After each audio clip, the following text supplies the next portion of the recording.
안녕하세요. 자이언트TV 시청자 여러분. 오늘은 제가 미국 뉴저지에서 뉴욕 맨하튼으로 들어가는 조지 워싱턴 브리지 앞에 나와봤습니다. 네, 여러분, 저 아래 보시면은 지금 트럭들이 엄청나게 몰려 들어가고 있는데요. 굉장히 정체가 있는 모습도 아주 여러분들 생생하게 보실 수 있을 겁니다. 네, 이렇게 다시 사람들이 경제활동을 하면서 이동이 많아지면서 또 여행도 굉장히 활발해지고 있는데요. 여러분들, 그러면서 다시 이제 주목을 받는 회사가 있습니다. 짐작하시겠죠? 네, 여러분들 서학개미 분들이 요즘 매수 1위에 올라선 테슬라를 앞서서 매수 1위에 올라선 에어비앤비에 대해서 오늘 말씀을 드려보겠습니다. 에어비앤비 CEO가 이런 얘기를 한 적이 있습니다. 요즘 여행을 예약하는 사람들은 내 주변에 300마일 이내에 어떤 숙소가 있는지 한번 찾아줘봐. 딱 이렇게 에어비앤비에서 서치를 하면은 이 숙소는 너무 마음에 드는데 야, 이거 어디 있는지 묻지도 않아요. 이 숙소 일단 예약. 그리고 떠나는 겁니다. 미국에서 그런 여행이 굉장히 늘어났습니다. 또 하나 굉장히 큰 트렌드의 변화는 장기 체류자가 늘어났다는 점입니다. 왜 장기 체류자가 이렇게 늘어났을까요? 룸 유니티라는 스타트업을 5년 전에 이런 트렌드의 변화를 간파하고 창업을 해서 굉장히 성공적으로 하고 있는 분인데요. 이윤석 대표님 말씀을 먼저 들어보겠습니다. 네, 이미 5년 전에 이런 트렌드를 예상을 하고 장기 체류자를 위한 스타트업인 룸 유니티를 창업한 이윤석 대표님께 왜 장기 체류가 팬데믹이 끝나도 여전히 사람들이 선호하고 있는지를 들어보겠습니다. 예, 저희가 보기에는 미국의 대부분 대기업들 그리고 다른 스타트업들이 재택근무를 아직 허용하는 상태고요. 그리고 영구적으로 재택근무나 하이브리드 워크를 허용할 계획이라고 나온 기업들이 많기 때문에 저희가 보기에는 그런 플렉시빌리티를 원하는 분들이 계속 있다고 봅니다. 찾아보니까 28일 이상 체류를 하는 장기 투숙객 비율이 무려 1분기에 24%나 됐다고 합니다. 굉장히 높은 수치인데요. 4명 중에 1명은 에어비앤비 예약을 하면은 28일 이상을 예약을 한다는 얘기입니다. 이 수치가 과거에 비해서 얼마나 늘어난 걸까요? 제가 통계를 찾아보니까 28일 이상 장기 체류하는 사람은 28일 이상 장기 체류하는 사람은 2019년에 비해서 14%가 늘어났다고 합니다. 에어비 입장에서는 속으로 굉장히 이 팬데믹 기간에 어려움을 겪었지만 새로운 트렌드 변화가 회사의 수익성 개선에 도움을 주고 있는 현상으로 다시 돌아온 거라고 볼 수 있겠죠. 이렇게 28일, 여러분들 제 주변에 보면은 뉴욕에 살지만 한 달은 콜로라도에 간다, 한 달은 뭐 애리조나에 간다, 이렇게 날씨 좋고 생활비 싼 그런 지역으로 가서 한 달 동안 근무를 하고 오는 사람들이 많이 있습니다. 그런 사람들은 재택근무를 뉴욕에서 하는 게 아니라 미국의 새로운 지역을, 특히 젊은 사람일수록 이렇게 장소를 바꿔가면서 재택근무를 하는 사람이 늘어났습니다. 바로 그런 점이 이런 에어비앤비 예약 트렌드에 나타난 것이라고 저는 생각을 합니다. 네, 여러분, 에어비앤비 실적에 가장 큰 영향을 미치는 것은 아무래도 미국 지역 실적인데요. 그 중에서도 가장 관광객이 몰리는 뉴욕은 어떻게 변하고 있을까요? 여러분, 보시는 걸 믿으셔야 됩니다. 네, 여러분, 기사는 숱하게 많이 보셨을 거예요. 관광객이 돌아오고 있다, 뉴욕이 살아나고 있다. 저도 그런 기사를 많이 썼습니다만 여러분들 보시는 걸 보고 믿고 투자의 판단 근거로 삼아 보시기 바랍니다. 그래서 제가 뉴욕의 주요한 곳들을 찾아다니면서 어떤 변화가 있는지, 정말로 관광객이 많이 오고 있는지 여러분들께 있는 그대로 가감없이 보여드리도록 하겠습니다. 지금 보시면은 뉴욕에서 가장 유명한 타임스퀘어입니다. 네, 여러분 제 뒤로도 관광객이 보이시죠? 이 정도로 관광객이 늘어나 있는데요. 2달 전까지만 해도 이런 모습을 전혀 구경하기가 힘들었습니다. 네, 여러분, 그러면 에어비앤비 1분기 실적을 좀 말씀을 드리고 싶은데요. 1분기 실적 보신 분들 아마 깜짝 놀라셨을 겁니다. 네, 매출에 비해서 순손실이 너무 큰데요. 매출은 1분기 매출은 8억 8,700만 달러, 1년 전에 비해서는 5%가 늘어났고요. 지금은 이제 코로나 전하고 비교를 해야 되기 때문에 2년 전 실적하고도 비교를 해봐야 됩니다. 2년 전에 비해서는 약 6% 정도 매출이 늘어났습니다. 근데 왜 이렇게 순손실이 클까요? 순손실은 11억 1분기에 7,200만 달러를 기록해서 매출 대비 순손실 비율이 132%나 됩니다. 100원을 버는데 132원을 까먹었다는 얘기인데요. 이례적으로 1분기에 순손실 규모가 컸습니다. 제가 이유를 한번 자세히 찾아봤는데요. 샌프란시스코의 오피스 관련된 손상차손이 생긴 것을 회계 처리를 했고, 그 다음에 대출 관련 워런트 관련된 시가 조정, 이런 일회성 요인들이 있었기 때문에 이런 재무적으로 순손실이 크게 늘어나는 현상이 나타나는데, 아마 2분기 이후에는 이런 큰 손실은 아마 많이 줄어들 것으로 예상을 하고 있습니다.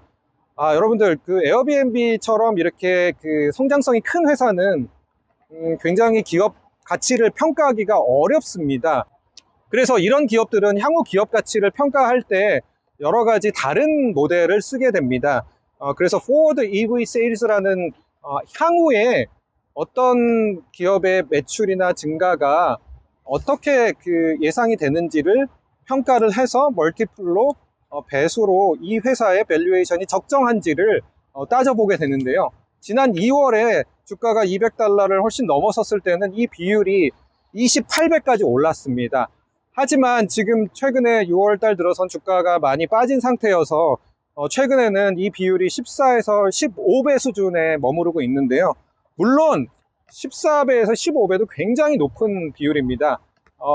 에어비앤비의 경쟁자라고 할 수 있는 일반 예약의 인터넷 예약 중에 강자의 하나인 부킹닷컴, 부킹홀딩스의 이 같은 비율을 보면은 약 8, 9배 정도에 그치고 있습니다. 하지만 에어비앤비는 주가가 많이 떨어졌음에도 불구하고 아직 이 비율이 14에서 15배 수준으로 포워드 EV 세일즈 비율이 이렇게 아직 높은 상태입니다. 하지만 뭐 2월 달에 그 배수를 보면은 아직 그 올라갈 여력이 더 있다고 평가하는 사람도 굉장히 많이 있는 것 같습니다. 네, 여러분, 에어비앤비는 하이퍼 소셜, 과거의 팬데믹 이전에는 극단적인 사회와 사람들 간에 만나고 이런 대화와 직접 인퍼슨 미팅들이 뭐 굉장히 많았습니다. 그 극단적인 하이퍼 소셜이라는 트렌드에서 하이퍼 솔로, 극단적인 어떤 1인 시대의 사회, 이런 트렌드에 맞춰서 굉장히 주목을 받고 있다고 생각을 합니다. 그 중에 에어비앤비는 이런 트렌드를 잘 흡수하고 있는 회사가 아닐까 싶습니다. 그러면 에어비앤비의 경쟁자는 누가 있을까요? 여러분들 여행 예약을 하시다 보면은 에어비앤비 못지않게 자동 검색어로 같이 뜨는 것 중에 벌보라는 회사, VRBO, 벌보라는 회사를 접하신 분들이 꽤 있으실 겁니다. 벌보는 여행사로 유명한 인터넷 기업인 expedia.com 계열의 에어비앤비와 사업 구조가 거의 똑같다고 보시면 됩니다. 벌보도 굉장히 최근에 여러 공격적인 마케팅 활동을 하고 있습니다. 그런데 여러분, 벌보가 뜬다는 거는 에어비앤비의 굉장히 위협 요인인데요. 에어비앤비 호스트, 에어비앤비에 집을 내놓는 사람을 호스트라고 하죠. 에어비앤비 호스트는 벌보에도 집을 내놓을 수 있고 똑같은 자료, 똑같은 사진을 가지고 에어비앤비에도 집을 내놓을 수 있습니다. 마치 우버 드라이버로 일하는 사람이 리프트라는 또 다른 그 차량 공유 플랫폼에 자기를 올리는 것처럼 호스트 입장에서는 어떻게든 자기를 먼저 찾아주는 사람을 통해서 자기의 그 부동산을 극대화하고 싶은 그런 니즈가 있기 때문에 에어비앤비도 올리고 벌보에도 올리고 양쪽으로 호스트가 활동을 하게 됩니다.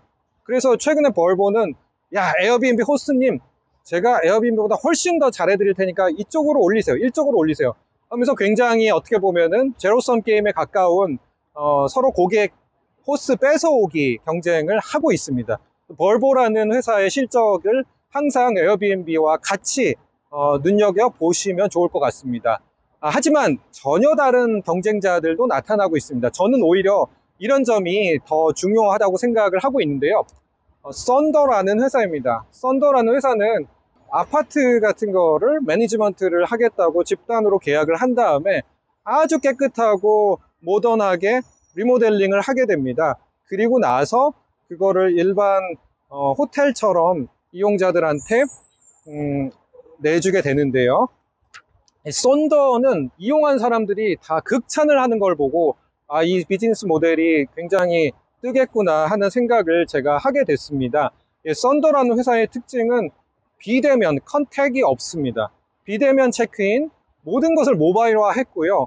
그리고 어메니티 같은 경우 뭐 샴푸나 이런 호텔에서 주는 그런 것들도 굉장히 어떻게 보면은 트렌디하고 일회용에 알맞게 코로나 바이러스의 감염 우려가 있다는 거에 대한 사람들의 컨선이 크기 때문에 그런 것들을 아주 말끔하게 없앤 비즈니스 모델로 주목을 받고 있습니다. 네, 썬더라는 회사는 이미 미국뿐만 아니라 유럽과 여러 전 세계 도시에 진출을 했고요.